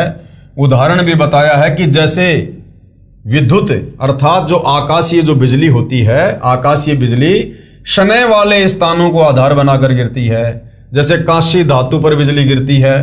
पहले कांसी धातु के कटोरे, गिलास, थाली, बेले आदि आदि होते थे और बरसात के समय तुरंत उठाकर घर के अंदर रखा करते थे।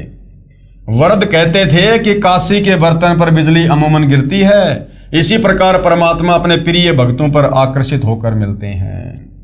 मंत्र नंबर 2 में तो ये भी स्पष्ट किया है कि परमात्मा उन अच्छी आत्माओं को उपदेश करने की इच्छा से यानी उनको ज्ञान समझाने की इच्छा से, नाम दीक्षा देने की इच्छा से स्वयं महापुरुषों को मिलते हैं।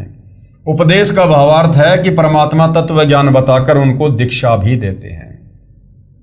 उनके सतगुरु भी स्वयं परमात्मा होते हैं। यह भी स्पष्ट किया है कि परमात्मा अत्यंत गतिशील पदार्थ अर्थात बिजली के समान तीव्रगामी होकर हमारे धार्मिक अनुष्ठानों में आप पहुंचते हैं।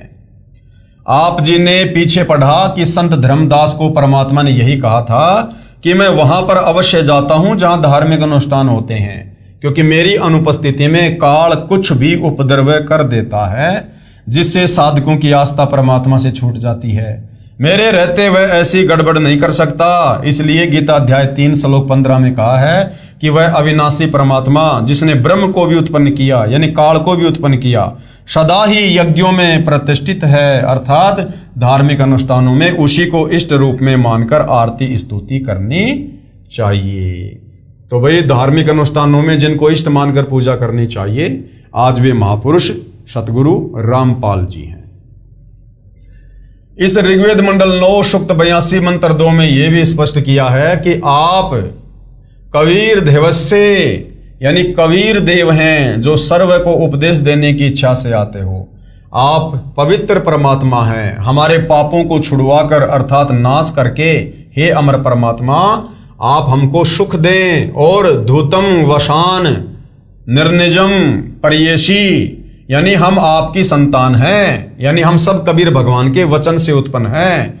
हमारे प्रति वह वात्सल्य वाला प्रेम भाव उत्पन्न करते हुए उसी निर्निजम अर्थात सुंदर रूप को परियासी यानी उत्पन्न करें, अर्थात हमारे को अपने बच्चे जानकर जैसे पहले और जब चाहें तब आप अपनी प्यारी आत्माओं को प्रकट होकर मिलते हैं, उसी तरह हमें भी दर्शन दो। तो भाइयों और बहनों, आज हमें साक्षात दर्शन देने के लिए सतलोक से चलकर वो कबीर भगवान सतगुरु रामपाल जी के रूप में धरती पर प्रकट हैं। अगर किसी को भगवान देखना है तो सतगुरु रामपाल जी के दर्शन कर लीजिए। प्रमाण ऋग्वेद मंडल 9 सूक्त 96 मंत्र 16 से 20 ये मंत्र आप जियों के सामने है, देखिएगा। ऋग्वेद मंडल 9 सूक्त 96 के मंत्र 16 में कहा कि हे परमात्मन आप अपने श्रेष्ठ गुप्त नाम का ज्ञान करवाइए कि आपका वास्तविक नाम क्या है। उस नाम को मंत्र 17 में बताया है कि वह कवि यानी कबीर देव है। मंत्र 17 की केवल हिंदी, शिशुम जज्ञानम हरियंतम, परमेश्वर जानबूझकर तत्व ज्ञान बताने के उद्देश्य से शिशु रूप में प्रकट होता है। उनके ज्ञान को सुनकर मरुतो गणेन यानी भक्तों का बहुत बड़ा समूह उस परमात्मा का अनुयायी बन जाता है, जैसे आज सतगुरु रामपाल जी के फॉलोवर हैं।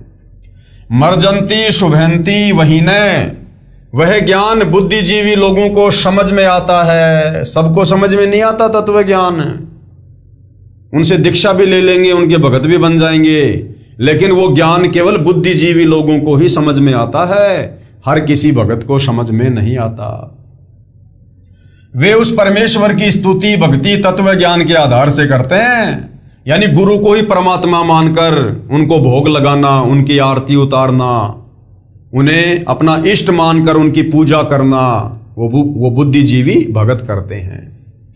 वह भक्ति वही ने यानी शीघ्र लाभ देने वाली होती है।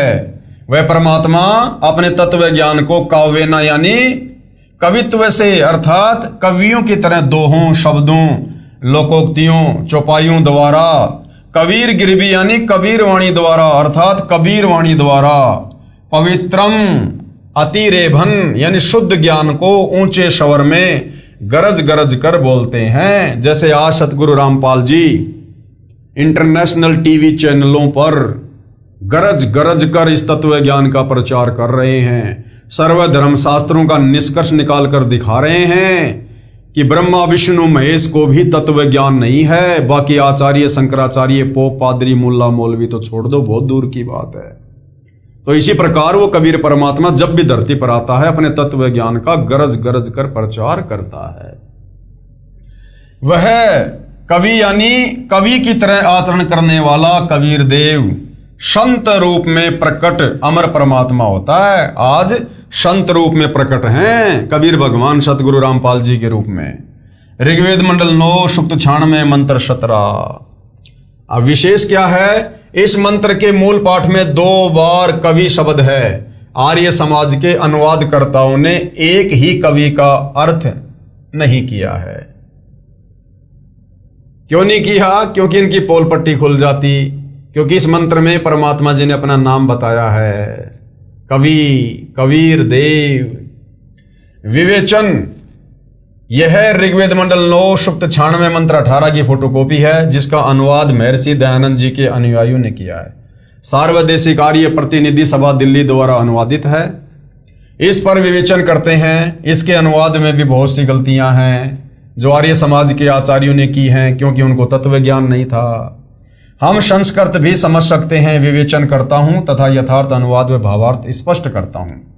मंत्र 17 में कहा है कि ऋषि या संत रूप में प्रकट होकर परमात्मा अमृतवाणी अपने मुख कमल से बोलता है और उस ज्ञान को समझकर अनेकों अनुयायियों का समूह बन जाता है। जो वाणी परमात्मा तत्व ज्ञान की सुनाता है वे ऋषि रूप में प्रकट परमात्मा कृत हजारों वाणियां अर्थात कबीर वाणियां ऋषि स्वभाव वाले भक्तों के लिए आनंददायक होती हैं। कवित्व से दोहों चौपाइयों में वाणी बोलने के कारण वह परमात्मा प्रसिद्ध कवियों में से कवि की भी पदवी प्राप्त करता है। वह अमर परमात्मा सर्व की पालना की इच्छा करता हुआ प्रथम स्थिति में बड़ी पृथ्वी अर्थात ऊपर के लोकों में तीसरे धाम अर्थात सतलोक के तीसरे पृष्ठ पर तेजोमय शरीर युक्त गुम्मज में विराजमान है, वहां बैठा है। यही प्रमाण ऋग्वेद मंडल 9 सूक्त 54 मंत्र 3 में है कि परमात्मा सर्व लोकों के ऊपर के लोक में विराजमान है। एक लोक काल का 21 ब्रह्मांड, दूसरा लोक अक्षर पुरुष का सासंग ब्रह्मांड और तीसरा लोक है शतलोक। और शतलोक में भी 3 भाग हैं। उस तीसरे भाग में परमात्मा विराजमान है सिंहासन पर। विवेचन, ऋग्वेद मंडल 9 सूक्त 96 मंत्र 19 का भी आर्य समाज के विद्वानों ने ही अनुवाद किया है। इसमें भी बहुत सारी गलतियां हैं, क्योंकि उनको तत्व ज्ञान नहीं था। पुस्तक विस्तार के कारण केवल अपने मतलब की जानकारी प्राप्त करते हैं। इस मंत्र में चौथे धाम का वर्णन है, जो आप जी सृष्टि रचना में पढ़ेंगे उसमें पूर्ण जानकारी होगी। पढ़े इसी पुस्तक के पेज नंबर 389 पर।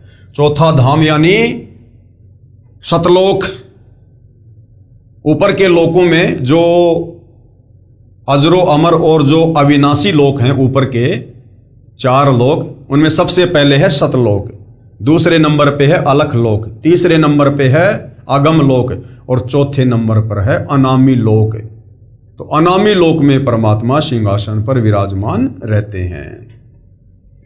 परमात्मा ने ऊपर के 4 लोक अजर अमर रचे हैं, यानी सतलोक से लेकर अनामी लोक है वो अजरो अमर है, वो कभी विनाश में नहीं आता और ना उन लोकों में रहने वाली आत्माएं कभी मरती हैं।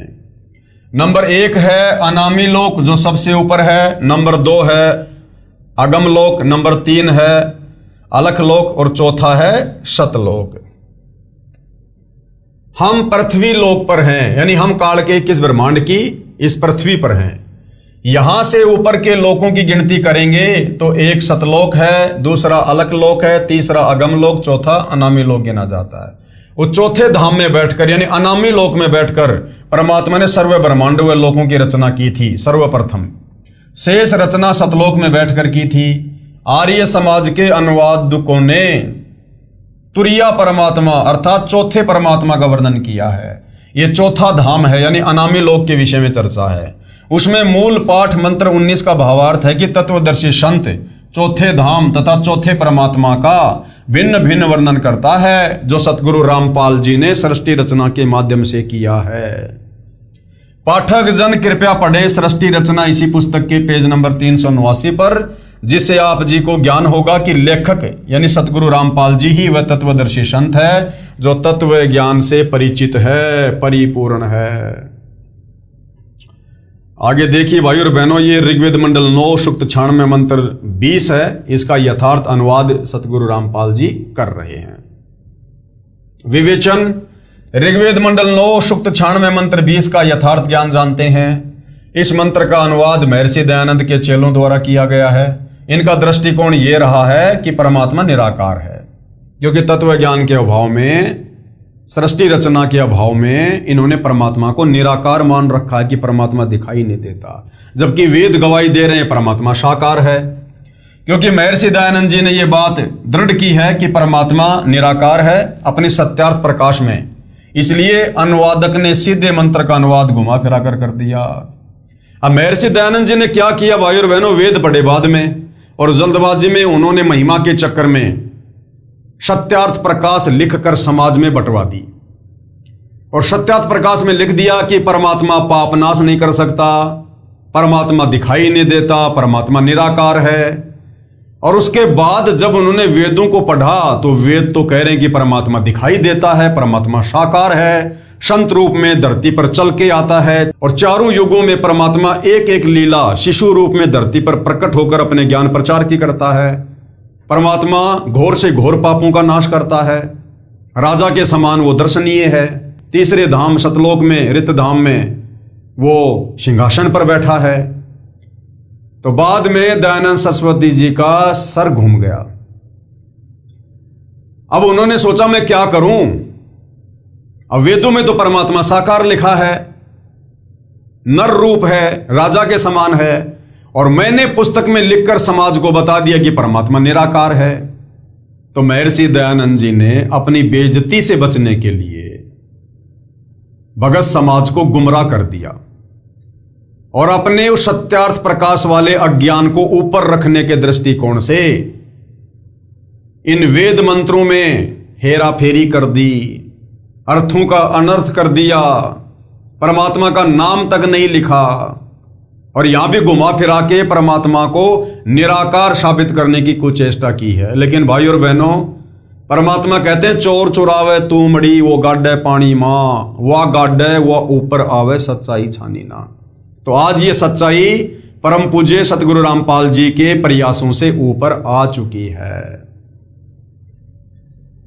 जैसे मूल पाठ में लिखा है, मरियन शुभ्र है तनवा मरजान है, अत्ते है न शतवहा सनहे धनानाम, वर्षे वह यूथा परी कोशम अर्शन है, कनी करदत है चमवो आविवेश। अनुवाद किया है, जैसे मनुष्य सुंदर वस्त्र धारण करता है, ऐसे परमात्मा मनुष्य के समान सुंदर शरीर धारण करके अत्यंत गति से चलता हुआ भक्ति धन के धनियों अर्थात पुण्य आत्माओं को प्राप्ति के लिए आता है। जैसे एक समुदाय को उसका सेनापति प्राप्त होता है, ऐसे वह परमात्मा संत व ऋषि रूप में प्रकट होता है तो उसके बहुत संख्या में अनुयायी बन जाते हैं और परमात्मा उनका गुरु रूप में मुखिया होता है। वह परमात्मा प्रथम ब्रह्मांड में प्राप्त होकर अर्थात आकर ऊंचे स्वर में सत्य ज्ञान उच्चारण करता हुआ पृथ्वी खंड में प्रविष्ट होता है। भावार्थ, जैसे पूर्व में वेद मंत्र में कहा है कि परमात्मा ऊपर के लोक में रहता है, वहां से गति करके अपने रूप को अर्थात शरीर के तेज को सरल करके पृथ्वी पर आता है। इस ऋग्वेद मंडल 9 सूक्त 86 मंत्र 20 में उसी की पुष्टि की है। कहा है कि जैसे मनुष्य वस्त्र धारण करता है, ऐसे अन्य शरीर धारण करके परमात्मा मानव रूप में पृथ्वी पर आता है। और धनानाम का अर्थ है दृढ़ भक्तों, अच्छी पुण्यात्माओं को प्राप्त होता है, उनको वाणी उच्चारण करके तत्व ज्ञान सुनाता है। विवेचन, ये ऋग्वेद मंडल 9 सूक्त 96 मंत्र 16 से 20 की फोटोकॉपियां हैं, जिनका हिंदी अनुवाद महर्षि दयानंद सरस्वती आर्य समाज प्रवर्तक के दिशा निर्देश से उनके आर्य समाजी चेलों ने किया है। ये अनुवाद कुछ कुछ ठीक है परंतु ज्यादातर गलत है। पहले अधिक ठीक या कुछ कुछ गलत था जो मेरे द्वारा शुद्ध करके विवेचन में लिख दिया गया है। अब अधिक गलत को शुद्ध करके लिखता हूं। अब जो इन्होंने घास काट रखी है पूरी तरह से, अब सतगुरु रामपाल जी उसको शुद्ध करके लिख रहे हैं। ऋग्वेद मंडल 9 सूक्त 96 मंत्र 16 में कहा है कि हे परमात्मा, आपका जो गुप्त वास्तविक श्रेष्ठ नाम है उसका ज्ञान कराओ। प्रिय पाठकों, जैसे भारत के राजा को प्रधानमंत्री कहते हैं, ये उनकी पदवी का प्रतीक है। उनका वास्तविक नाम कोई अन्य ही होता है। जैसे पहले प्रधानमंत्री जी श्री पंडित जवाहरलाल नेहरू जी थे, जवाहरलाल उनका वास्तविक नाम है। इस मंत्र 16 में कहा कि हे परमात्मा, आपका जो वास्तविक नाम है, क्योंकि इस परमेश्वर की पदवी के तो लाखों करोड़ों नाम है। सत्य पुरुष कह दो, अजरो अमर परमात्मा कह दो, शब्द स्वरूपी राम कह दो, अकाल मूर्त कह दो, अमित ओजा कह दो, लेकिन उनका वास्तविक नाम क्या है? उस नाम का हमें ज्ञान करवाइए। वह उपासना करने का शवचलित शस्त्र के समान अज्ञान रूपी गंध को नाश करके पाप नाशक है। आप अपने उस सत्य मंत्र का हमें ज्ञान करवाइए।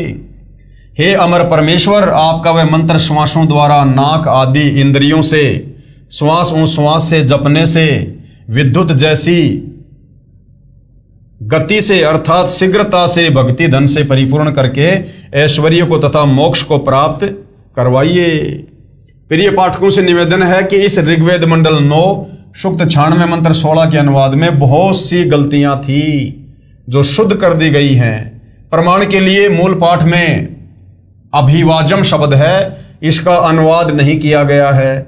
इसके स्थान पर अभिगमे शब्द का अर्थ जोड़ा है जो मूल पाठ में नहीं है। ऋग्वेद मंडल 9 सूक्त 96 मंत्र 17 के अनुवाद में भी बहुत गलतियां हैं जो आर्य समाजियों द्वारा अनुवादित है। अब शुद्ध करके लिखता हूं।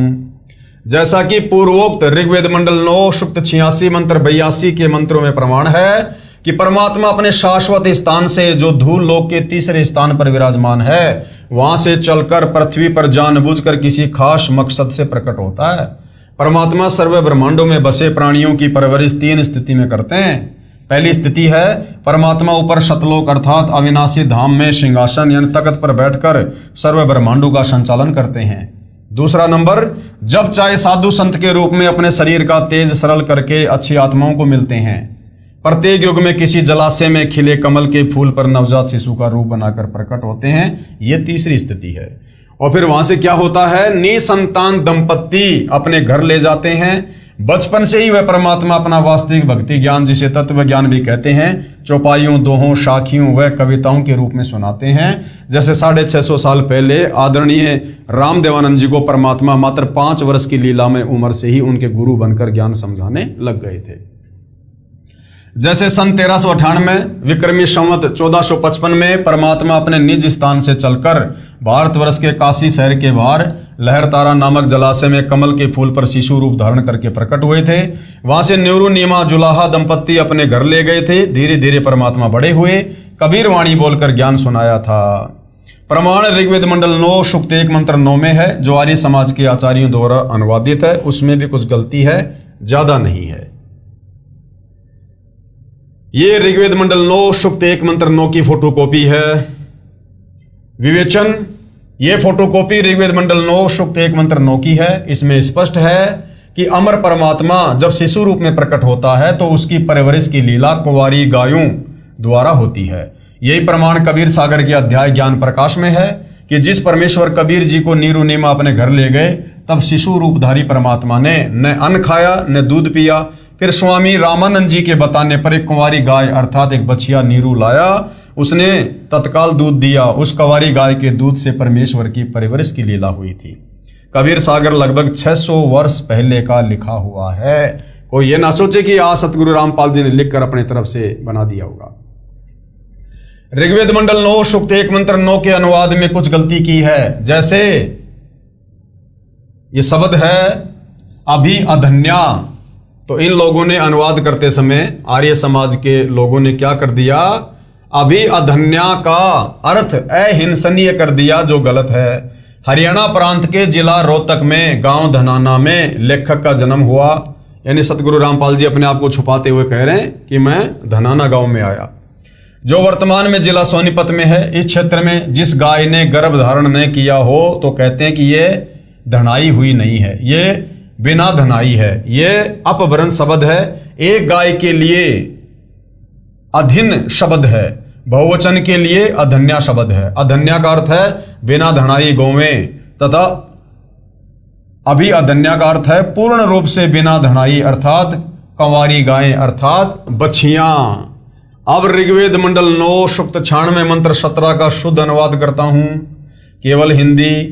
शिशुम जज्ञानम हरियंतम, यानी परमेश्वर जानबूझकर तत्व ज्ञान बताने के उद्देश्य से शिशु रूप में प्रकट होता है। उनके ज्ञान को सुनकर मरुतो गणेन यानी भक्तों का बहुत बड़ा समूह उस परमात्मा का अनुयायी बन जाता है। मर्जंती शुभंती वहीने, यानी वह ज्ञान बुद्धिजीवी लोगों को समझ में आता है। वे उस परमेश्वर की स्तुति भक्ति साधना तत्व ज्ञान के आधार से करते हैं। वह भक्ति यानी वहीने शीघ्र लाभ देने वाली होती है।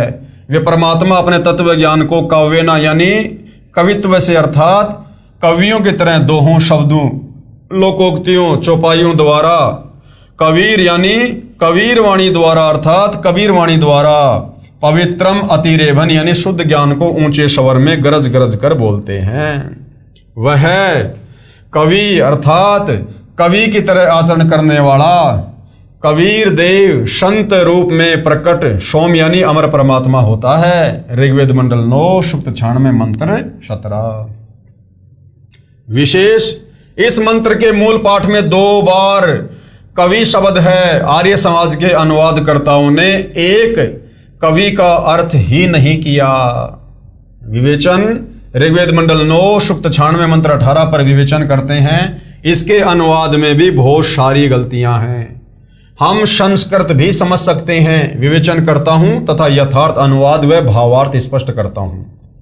मंत्र 17 में कहा है कि ऋषि या संत रूप में प्रकट होकर परमात्मा अमृतवाणी अपने मुख कमल से बोलता है और उस ज्ञान को समझकर अनेकों अनुयायियों का समूह बन जाता है। जो वाणी परमात्मा तत्व ज्ञान की सुनाता है वे ऋषि कृत्यम अर्थात ऋषि रूप में प्रकट परमात्मा कृत सहस्रणित है यानी हजारों वाणियां अर्थात कबीर वाणियां ऋषि मना यानी ऋषि स्वभाव वाले भक्तों के लिए सर्वर्षा यानी आनंददायक होती हैं।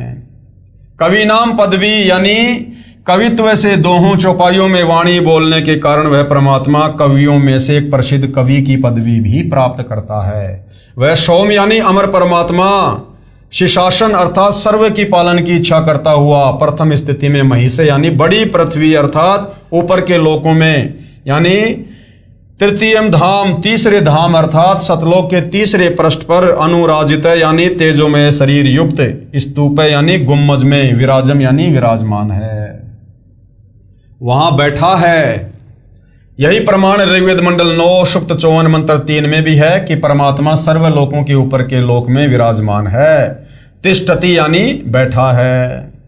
ऋग्वेद मंडल 9 सूक्त 96 मंत्र 19 का भी आर्य समाज के विद्वानों ने अनुवाद किया है। इसमें भी बहुत सारी गलतियां हैं। पुस्तक विस्तार के कारण केवल अपने मतलब की जानकारी प्राप्त करते हैं। इस मंत्र में चौथे धाम का वर्णन है यानी अनामी लोक का। आप जिस सृष्टि रचना में पढ़ेंगे उसमें पूर्ण जानकारी होगी। पढ़ें इसी पुस्तक के पेज नंबर 389 पर जो हम आगे पढ़ेंगे। परमात्मा ने ऊपर के 4 लोक अजर अमर रचे हैं। अनामी लोक जो सबसे ऊपर है, अगम लोक तीसरे नंबर का, अलख लोक चौथे नंबर का, शतलोक। हम पृथ्वी लोक पर हैं। यहां से ऊपर के लोकों की गिनती करेंगे तो शतलोक, अलख लोक, अगम लोक तथा चौथा अनामी लोक। उस चौथे धाम में बैठकर अनामी लोक में बैठकर सबसे पहले परमात्मा ने पहले तो नीचे के 3 लोक रचे, फिर शतलोक में रचना की। परमात्मा ने सर्व ब्रह्मांडों व लोकों की रचना की। शेष रचना शतलोक में बैठकर की थी। आर्य समाज के अनुवादकों ने तुरिया परमात्मा अर्थात चौथे परमात्मा का वर्णन किया है। यह चौथा धाम है। इसमें मूल पाठ मंत्र 19 का भावार्थ है कि तत्वदर्शी संत चौथे धाम तथा चौथे परमात्मा का भिन्न भिन्न वर्णन करता है। पाठक जन कृपया पढ़ें सृष्टि रचना इसी पुस्तक के पेज नंबर 389 पर, जिससे आप जी को ज्ञान होगा कि लेखक यानी सतगुरु रामपाल जी ही वह तत्वदर्शी संत है जो तत्व ज्ञान से परिचित है। इनके अलावा संसार में और किसी को तत्व ज्ञान नहीं है। विवेचन ऋग्वेद मंडल 9 सूक्त 96 मंत्र 20 का यथार्थ अनुवाद जानते हैं। इस मंत्र का अनुवाद महर्षि दयानंद के चेलों द्वारा किया गया है। इनका दृष्टिकोण यह रहा है कि परमात्मा निराकार है, क्योंकि महर्षि दयानंद जी ने यह बात दृढ़ की है कि परमात्मा निराकार है। इसलिए अनुवादकों ने सीधे मंत्र का अनुवाद घुमा फिरा कर किया है, जैसे मंत्र 20 के मूल पाठ में लिखा है। यह अनुवाद आप जियों के सामने है। अनुवाद है, मनुष्य जैसे सुंदर वस्त्र धारण करता है ऐसे ही परमात्मा सुंदर शरीर धारण करके अत्यंत गति से चलता हुआ भक्ति धन के धनियों अर्थात पुण्यात्माओं को प्राप्ति के लिए आता है। जैसे एक समुदाय को उसका सेनापति प्राप्त होता है, ऐसे वह परमात्मा संत व ऋषि रूप में प्रकट होता है तो उसके बहुत संख्या में अनुयायी बन जाते हैं और परमात्मा उनका गुरु रूप में मुखिया होता है। वह परमात्मा प्रथम ब्रह्मांड में प्राप्त होकर अर्थात आकर ऊंचे स्वर में सत्य ज्ञान उच्चारण करता हुआ पृथ्वी खंड में प्रविष्ट होता है। जैसे पूर्व में वेद मंत्रों में कहा है कि परमात्मा ऊपर के लोक में रहता है, वहां से गति करके पृथ्वी पर आता है अपने रूप को अर्थात शरीर के तेज को सरल करके आता है। इस ऋग्वेद मंडल 9 सूक्त 96 मंत्र 20 में उसी की पुष्टि की है। कहा है कि परमात्मा ऐसे अन्य शरीर धारण करके पृथ्वी पर आता है जैसे मनुष्य वस्त्र धारण करता है, और दृढ़ भक्तों यानी अच्छी पुण्यात्माओं को प्राप्त होता है, उनको वाणी उच्चारण करके तत्व ज्ञान सुनाता है। प्रमाण है ऋग्वेद मंडल 9 सूक्त 95 मंत्र 2 आप जियों के सामने है। ऋग्वेद मंडल 9 सूक्त 95 मंत्र 2 का अनुवाद महर्षि दयानंद के चेलों ने किया है, जो बहुत ठीक किया है। अब भाई और बहनों, बार बार ये जो वेद मंत्र दिखाए जा रहे हैं, ये उन लोगों के लिए विशेष तौर पर दिखाए जा रहे हैं जो ये संस्कृत भाषा का थोड़ा बहुत ज्ञान रखते हैं, अध्यात्म में थोड़ी रुचि रखते हैं, जो वेदों को पढ़ते हैं, गीता को पढ़ते हैं, जिनकी बुद्धि काल ने जकट रखी होती है कि बस हम पंडित हैं, विद्वान हैं, महर्षि कहे जाने वाले लोगों से बहुत ज्यादा ही वो प्रभावित होते हैं। तो उन लोगों की थोड़ी आंखें खोलने के लिए सतगुरु रामपाल जी इन वेद मंत्रों को यहां बार बार दिखा रहे हैं, लिख रहे हैं। ऋग्वेद मंडल 9 सूक्त 95 मंत्र 2 का अनुवाद महर्षि दयानंद के चेलों ने किया है, जो बहुत ठीक किया है। इसका भावार्थ है कि पूर्वोक्त परमात्मा अर्थात जिस परमात्मा के विषय में पहले वाले मंत्रों में ऊपर कहा गया है, वह अपना शरीर धारण करके यानी आकार में आकर शरीर धारण करके शत भक्ति का मार्ग अर्थात यथार्थ आध्यात्मिक ज्ञान अपनी अमृतमयी वाक अर्थात वाणी द्वारा मुक्ति मार्ग की प्रेरणा करता है। यानी सतलोक से चलकर अपने रूप को सरल करके परमात्मा यहां पर तत्व ज्ञान देता है। वह मंत्र ऐसा है जैसे नाविक नौका में बैठाकर पार कर देता है, ऐसे ही परमात्मा शत भक्ति मार्ग रूपी नौका के द्वारा साधक यानी भगत को संसार रूपी दरिया से पार करता है। वह देवानाम देवम अर्थात सब देवों का देव अर्थात सब प्रभुओं का प्रभु परमेश्वर वाणी रूपी ज्ञान यज्ञ के लिए गुप्त नामों का आविष्कार करता है। अर्थात जैसे गीता अध्याय 17 श्लोक 23 में ओम तत् सत में तत् तथा सत ये गुप्त मंत्र हैं, जो उसी परमेश्वर ने मुझे यानी संत रामपाल जी कह रहे हैं कि मुझे बताए हैं, उनसे ही पूर्ण मोक्ष संभव है।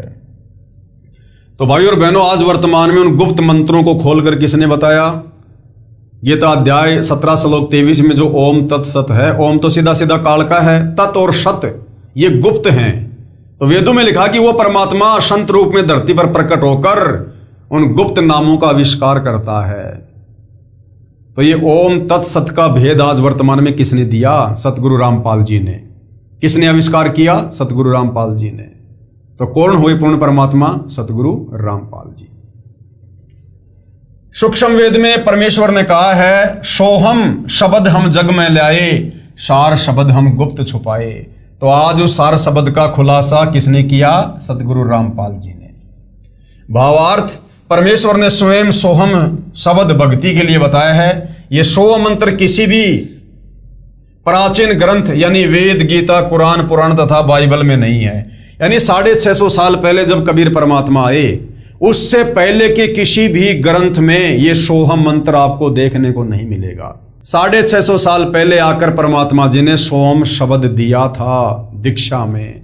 उससे पहले के किसी भी ग्रंथ में, महापुरुषों की वाणियों में आपको सोहम शब्द नहीं मिलेगा। परमेश्वर ने स्वयं सोहम शब्द भक्ति के लिए बताया है। यह सोहम मंत्र किसी भी प्राचीन ग्रंथ वेद, गीता, कुरान, पुराण तथा बाइबल में नहीं है। फिर सूक्ष्म वेद में कहा है कि सोहम ऊपर और है सत सुकृत एक नाम, और सब हंसों का जहां वास है बस्ती है बिन ठाम। भावार्थ, सोहम नाम तो परमात्मा ने प्रकट कर दिया, आविष्कार कर दिया, परंतु सार शब्द को गुप्त रखा था। 650 साल पहले सार शब्द को गुप्त रखा था। तो वो सार शब्द फिर कौन बताएगा? जब सोहम शब्द परमात्मा बता सकता है तो सार शब्द कौन बताएगा? तो आज वो सार शब्द कौन बता रहा है? सतगुरु रामपाल जी। तो कौन हुए सतगुरु रामपाल जी? स्वयं परम अक्षर ब्रह्म कबीर भगवान। अब मुझे यानी लेखक को सतगुरु रामपाल जी को बताया है, जो साधकों को दीक्षा के समय बताया जाता है। इसका गीता अध्याय 17 श्लोक 23 में कहे ओम तत् सत से संबंध है। प्रमाण ऋग्वेद मंडल 9 सूक्त 94 मंत्र 1, ये मंत्र आप जियों के सामने है। विवेचन, ऋग्वेद मंडल 9 सूक्त 94 मंत्र 1 का अनुवाद भी आर्य समाज के विद्वानों द्वारा किया गया है।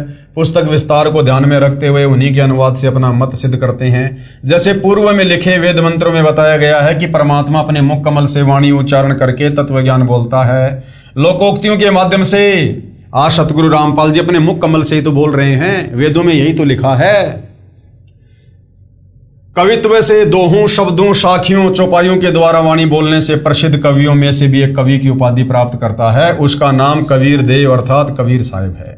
इस ऋग्वेद मंडल 9 सूक्त 94 मंत्र 1 में भी यह स्पष्ट है कि जो सर्वशक्तिमान परमेश्वर है वह कवियन वर्जम नय अर्थात कवियों की तरह आचरण करता हुआ पृथ्वी पर विचरण करता है।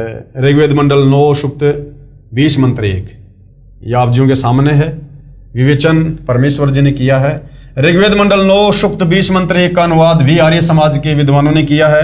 इसका अनुवाद भी ठीक कम गलत अधिक है। इसमें मूल पाठ में लिखा है प्रय कबीर देव वितये अव्ये वारे भी अर्षति शहान विश्वा अभि स्प्रध है। अर्थात वेद ज्ञानदाता से जो दूसरा कबीर देव कबीर परमात्मा है वह विद्वानों अर्थात जिज्ञासुओं को ज्ञान धन की तृप्ति के लिए श्रेष्ठ आत्माओं को ज्ञान देता है। वह अविनाशी है, रक्षक है, सहनशील, तत्व ज्ञानहीन सर्व दुष्टों को अध्यात्म ज्ञान की कृपया स्पर्धा अर्थात ज्ञान गोष्ठी रूपी वाक युद्ध में पूर्ण रूप से तिरस्कृत करता है, उनको फिट्टे मुंह कर देता है।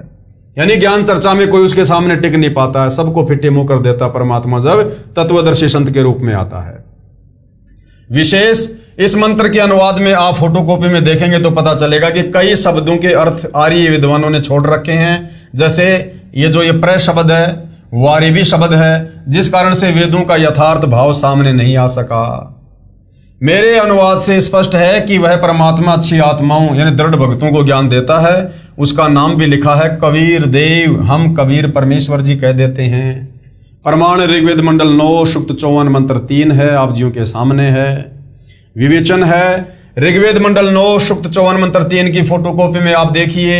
इसका अनुवाद आर्य समाज के विद्वानों ने किया है। उनके अनुवाद में भी स्पष्ट है कि वह परमात्मा संपूर्ण ब्रह्मांडों के ऊपर अर्थात विराजमान है, ऊपर बैठा है यानी सतलोक में विराजमान है। इसका यथार्थ अनुवाद इस प्रकार है, यह अमर परमेश्वर सूर्य के समान सर्व को पवित्र करता हुआ सर्व ब्रह्मांडों के ऊर्ध्व यानी ऊपर बैठा है। भावार्थ है जैसे सूर्य ऊपर को है और अपना प्रकाश तथा उष्णता से सर्व को लाभ दे रहा है, इसी प्रकार ये अमर परमेश्वर जिसका ऊपर के मंत्रों में वर्णन किया है सर्व ब्रह्मांडों के ऊपर बैठकर अपनी निराकार शक्ति से सर्व प्राणियों को लाभ दे रहा है तथा सर्व ब्रह्मांडों का संचालन भी कर रहा है। तर्क दिया है यहाँ पर महर्षि दयानंद का अर्थात आर्य समाजियों का मत है कि परमात्मा किसी एक स्थान पर किसी लोक विशेष में नहीं रहता। प्रमाण सत्यार्थ प्रकाश समोल्लास यानी चैप्टर नंबर 7 पेज नंबर 148 पर आर्य साहित्य प्रचार ट्रस्ट 427 गली मंदिर वाली नया बांस दिल्ली 78वां संस्करण। इसमें क्या लिखा है? किसी ने प्रश्न किया ईश्वर व्यापक है व किसी देश विशेष में रहता है? उत्तर दिया महर्षि दयानंद जी ने व्यापक है क्योंकि जो एक देश में रहता तो सर्व अंतर्यामी सर्वज्ञ सर्वनियंता सबका सृष्टा सबका धर्ता और प्रलय करता नहीं हो सकता। यानी अगर परमात्मा एक जगह बैठेगा तो वो सारी सृष्टि को नहीं चला सकता।